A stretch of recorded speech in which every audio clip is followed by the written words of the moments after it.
Elle est tombée enceinte de 8 enfants, après 15 longues années d'attente. Partie 2. Fatou, les larmes aux yeux. Elle priait pour son nouveau-né. Quand 8 petits cris emplirent l'air. Le miracle résonna au-delà des frontières du village.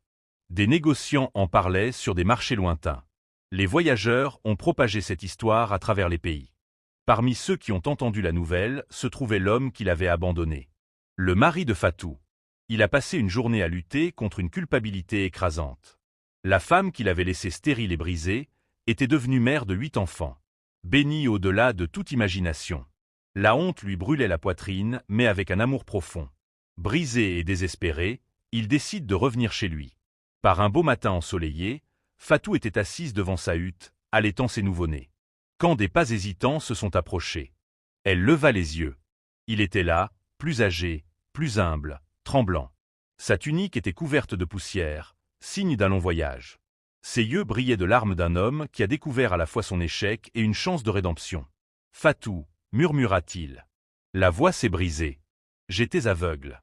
Pardonne-moi. » Un silence pesant s'installa entre eux, semblable aux années de souffrance qu'ils avaient endurées. Les villageois qui observaient depuis l'ombre retiennent leur souffle. Puis doucement, Fatou s'est levé. Les enfants ont besoin de leur père. Il s'est effondré à genoux. Ému, il lui baisa les mains. Ses larmes imbibaient son emballage. À partir de ce jour, il fut transformé. Il a reconstruit les murs délabrés de leur maison, a réparé le toit qui fuyait et portait chaque bébé comme s'il était fait de sa propre lumière. Il travaillait au champ à l'aube et revenait au crépuscule pour s'asseoir auprès de Fatou, chantant doucement pour les enfants.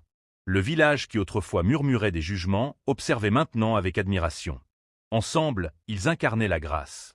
Une famille a été reconstruite, guérie par le pardon et une foi inébranlable. Les bébés s'épanouissaient grâce au dévouement de leurs parents.